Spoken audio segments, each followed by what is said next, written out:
অজুতে আমাদের যে সমস্ত ভুল ত্রুটিগুলো সচরাচর হয়ে থাকে সে বিষয়ে সামান্য কিছু কথা আর্জ করার এরাদা রাখি। ওয়া মা তাওফীক ইল্লা বিল্লাহ। এই অজুর বিষয়ে আমাদের বেশ কিছু ত্রুটি, বেশ কিছু ভুল ভ্রান্তি হয়ে থাকে। অজুর যে ভুলগুলো হয়তো আপনিও করেন, আমরাও করছি প্রতিনিয়ত, কিন্তু জানি না। তো সেগুলো নিয়ে আমরা সংক্ষেপে আলোচনা করব। নবী সাল্লাল্লাহু আলাইহি সাল্লাম বুখারী মুসলিমের হাদিসে আসছে, তিনি বলেছেন, লা তুকবালু সালাতুন বিগাইরি তাহুরিন, পবিত্রতা ছাড়া কোনো সালাত কবুল হবে না। কোনো সালাত আল্লাহর কাছে অ্যাকসেপ্টেড, গ্রহণযোগ্য হবে না। কি ছাড়া? তাহারাত ছাড়া, অজু ছাড়া। মুসলিম বর্ণিত হাদিসে আসছে, নবী সাল্লাল্লাহু আলাইহি সাল্লাম বলেছেন, যে ব্যক্তি পরিপূর্ণভাবে অজু করবে, পরিপূর্ণভাবে অজু করবে, ভালোভাবে অজু করবে, এবং অজুর শেষে কালিমাতুশ শাহাদা যেটা আছে, আশহাদু আল্লা ইলাহা ইল্লাল্লাহু ওয়াহদাহু লা শারীকা লাহু ওয়া আশহাদু আন্না মুহাম্মাদান আবদুহু ওয়া রাসূলুহু, এই কালিমায়ে শাহাদা পাঠ করবে অজুর শেষে, এই ব্যক্তির জন্য আল্লাহ সুবহানাহু ওয়া তাআলা জান্নাতের সমস্ত দুয়ার খুলে দিবেন। প্রিয় ভাইরা, এখন আসি আমরা অজুতে কি ভুলগুলো আমাদের এমন হয় যেগুলো কারণে আমাদের অজুর পূর্ণতা নষ্ট হতে পারে। তার ভিতরে এক নম্বরের ভুল হলো, যেটি আমাদের হয়ে থাকে অজুর ক্ষেত্রে অনেকেরই, সেটা হলো বিসমিল্লাহ পাঠ না করা। অজুর শুরুতে কি পাঠ করতে হয়? বিসমিল্লাহ। আপনি যখন হাত ধুয়ে তো অজু শুরু করবেন, দুই হাতের কবজি ধুয়ে তো অজু শুরু করবেন না, প্রথম কাজ। তার আগে আপনি কি কি করবেন? বিসমিল্লাহ, বিসমিল্লাহ বলে হাত ধুয়ে তারপর অজু শুরু করবেন। বহু লোক আছি আমরা, অজুখানায় ওই গল্প করতেছি, আড্ডা মারতেছি, কথাবার্তা বলতেছি, এই বলতে বলতে অজু শুরু করে দিছি। তাহলে বিসমিল্লাহ কখন পড়তেছি? বিসমিল্লাহটা অনেক সময় অমনোযোগিতার কারণে, অবহেলার কারণে, অন্যমনস্কতার কারণে বিসমিল্লাহটা অনেক সময় আমরা বলতে ভুলে যাই। অথচ এই বিসমিল্লাহ পাঠ করা অজু শুরুতে অনেক বিশেষজ্ঞ আলেমের মতে ফরজ। অনেকে বলেন বিসমিল্লাহ পাঠ না করলে অজুই হবে না, আপনি যদি ভুলে বাদ দেন অজু হলো না। যদিও সংখ্যাগরিষ্ঠ আমাদের মতে এটা না, তাদের মতে বিসমিল্লাহ পাঠ করা এটা অজুর সুন্নাহ। এটা হলো অজুর কি? সুন্নাহ। এটা আপনি যদি বিসমিল্লাহ বলে যদি অজু শুরু করেন, তাহলে অজুটার ভিতরে পূর্ণাঙ্গতা আসলো। দ্বিতীয় যে ভুলটি হয় ভাই, 100-তে 99 জনের বলবো, তার চেয়ে বেশি হতে পারে, হাজারের ভিতরে 10 জন মানুষের হয় কিনা আমার সন্দেহ আছে এই কাজটা সঠিকভাবে করতে পারি না। সেটা হলো অজুর সময় মিসওয়াক করা। অজুর সময় কি করা ভাই? মিসওয়াক করা। এটি এত গুরুত্বপূর্ণ সুন্নাত যে নবী সাল্লাল্লাহু আলাইহি সাল্লাম বলেছেন, বুখারীর হাদিস, লাউলা আন আশুক্কা আলা উম্মতি লা আমারতুহুম বিসওয়াকি ইনদা কুল্লি ওযু। বুখারীর হাদিস।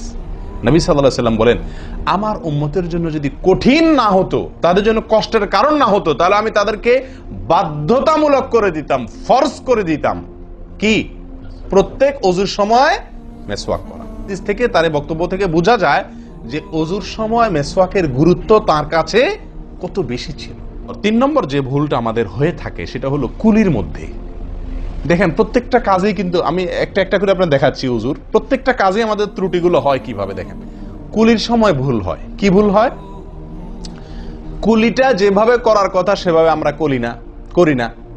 হাদিসে কুলির বিষয়ের নির্দেশ এসছে, সেটাকে বলা হয়েছে মদমাদা। মদমাদা আরবি শব্দ, এটার বাংলা অর্থ হয় কুলি করা বা কুলকুচি করা বা কুলকুচা করা। এই কুলি বা কুলকুচা এটা হলো মুখের ভিতরে আপনি হাতের কোষে করে পানি নিয়ে মুখে নাড়বেন, এরপরে ফেলবেন, আবার হাতে নিবেন, কিছু সময় নাড়বেন, 1 সেকেন্ড হোক 2 সেকেন্ড হোক, এরপরে ফেলবেন। এটা হলো কুলি বা কুলকুচা। আমরা বেশিরভাগ সময় এরকম করি আলহামদুলিল্লাহ। যখন ব্যস্ত থাকি, যখন হুলস্থুল থাকে, কোনো সময় কোনো কাজের তাড়া থাকে, তখন অনেক সময় আমরা কি করি? হয় কি না হয় না? মুখে নিলাম আর ঢাললাম, মুখে নিলাম আর ঢাললাম। আমি জানি না আপনাদের হয় কিনা এরকম। আমি দেখছি এরকম অনেক সময় হয়। আপনারা একমত কিনা? নিলাম মানে ব্যস্ততার কারণে, হয়তো জামাত শেষ হয়ে যাচ্ছে বা অন্য কোনো কারণ আছে, অথবা দেরিতে আসছি, তো তখন মুখের ভিতর নেওয়া আর ফেলাও, নেওয়াও আর ফেলাও, এতে কলি হবে না। নাম্বার 4, নাকে পানি দেওয়া। দেখেন, একটা একটা করে দেখেন, প্রত্যেকটাতে ত্রুটি আছে। আল্লাহুল মুস্তাআন।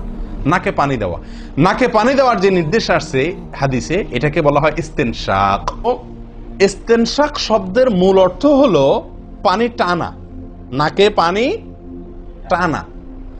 আমরা নাকে পানি টানি না, দেইও না। একটা হলো দেওয়া, একটা হলো ছিটানো, আর একটা হলো টানা। টানা হলো এ ক্লাসের অজুতে নাকে পানি টানবেন, বি ক্লাসের অজুতে নাকে পানি দিবেন, থার্ড ক্লাসের অজুতে নাকে পানি ছিটাবেন। আমি কি বুঝতে পারছি? তো আমরা বেশিরভাগ লোক থার্ড ক্লাসের অজু, সারা জীবন থার্ড ক্লাসের অজু করি। আপনি থার্ড ক্লাসের অজু করে আপনি জান্নাতে যাবেন? ফার্স্ট ক্লাসে থেকেও তো যাইতে কঠিন হয়ে যায়। আপনি থার্ড ক্লাসের অজু করে কিভাবে আপনি সালাতের খুলবেন, তালা খুলবেন, কিভাবে আপনি জান্নাতে যাবেন? অতএব ভাই, এই নাকে পানি দেওয়ার বিষয়ে সাবধান থাকতে হবে। দেখুন, নিয়ম হলো আপনি হাতের কোষে পানি নিয়ে নাকে ধরলেন, নাকে ধরে হালকা কি করবেন? টান দিবেন, হালকা টান দিবেন, হালকা টান। কারণ একটু জোরে টান হয়ে গেলে সেটা কি হয়ে যাবে? নাকের তালুতে উঠবে, আপনার কষ্টের কারণ হবে। শরীয়ত আপনাকে কষ্ট দিতে চায় না, শরীয়ত আপনাকে কষ্ট দিতে চায় না। আল্লাহ সুবহানাহু ওয়া তাআলা চান না আমরা কোনো কষ্টে নিপতিত হই। অতএব আমি এমন জোরে টান দেবো না যে নাকের তালুতে ওঠে, কিন্তু হালকা একটু টান দেবো যাতে করে অন্তত সামান্য একটু ভেতরে পানিটা যায়। নাকে পানি দেওয়ার উদ্দেশ্য আর কুলি করার উদ্দেশ্য এক। নাকে পানি দেওয়ার উদ্দেশ্য হলো নাকের ভেতরের যে ময়লাগুলা, ধারে কাছে যে ময়লাগুলা আছে, এগুলো যেন পরিষ্কার হয়ে যায়। আল্লাহর দরবারে দাঁড়াবো পরিচ্ছন্ন হয়ে, পবিত্র হয়ে।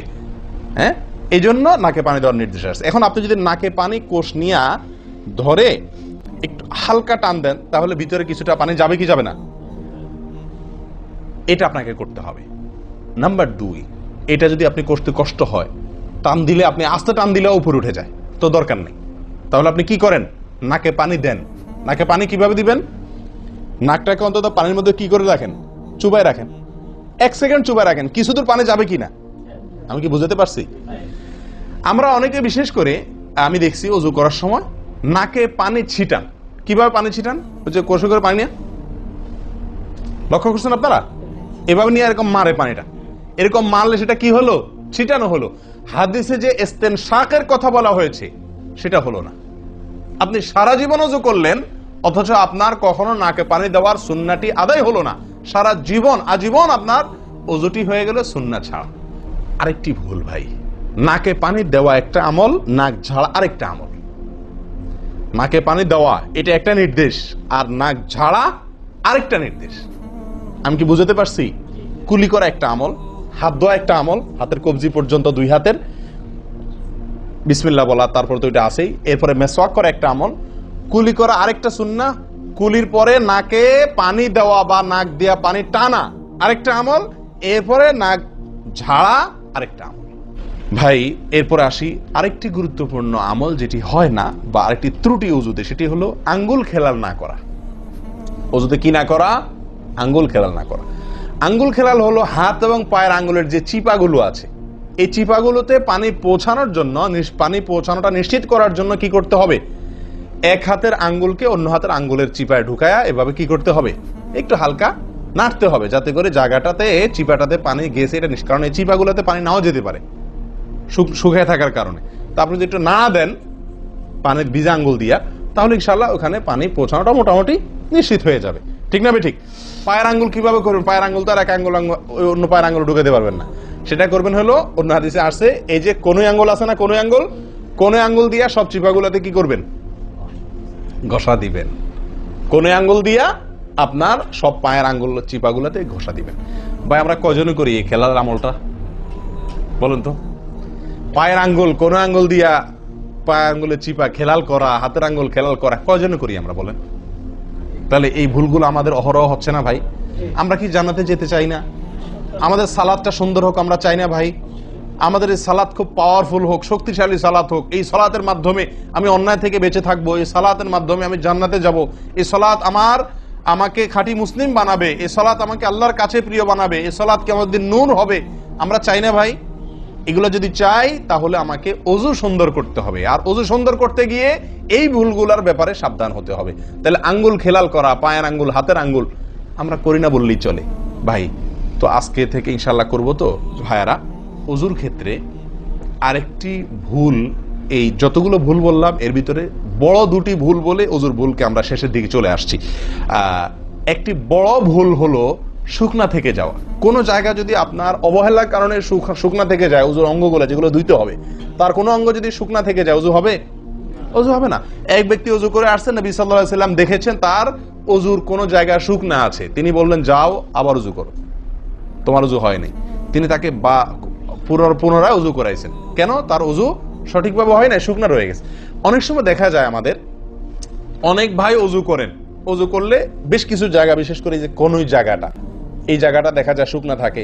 এই যে কানের লতির এই যে জায়গাটা, এখানে দেখা যায় একটু কি থাকে, শুকনা থাকে। কপালের দিকে দেখা যায় শুকনা থাকে। এই জায়গাগুলো অনেক সময় দেখা যায়, বহু লোককে দেখা যায় উজু করে আসছে, এখানে শুকনা, এখানে শুকনা, পায়ের গোড়ালি গিরা এই জায়গাগুলোতে শুকনা। কারণ হলো ওই যে অবহেলা করে উজু করছে, কোন রকম উজু করছে, উজুটা যেভাবে করা দরকার সেভাবে করে নাই। ভাই এই জিনিসটা আপনার লক্ষ্য করা দরকার, কি দরকার না? অজুই হবে না। এই যে ভুলগুলো বললাম, এগুলা হলে আপনার অজু হয়ে যাবে, কাগজে কলমে অজু হয়ে যাবে। কিন্তু এখনকার যে ভুলটা বললাম, যদি শুকনা না থাইকা যায়, আল্লাহ মাফ করেন, তাহলে কাগজে কলমে অজু হবে না, কাগজে কলমেও কি হবে?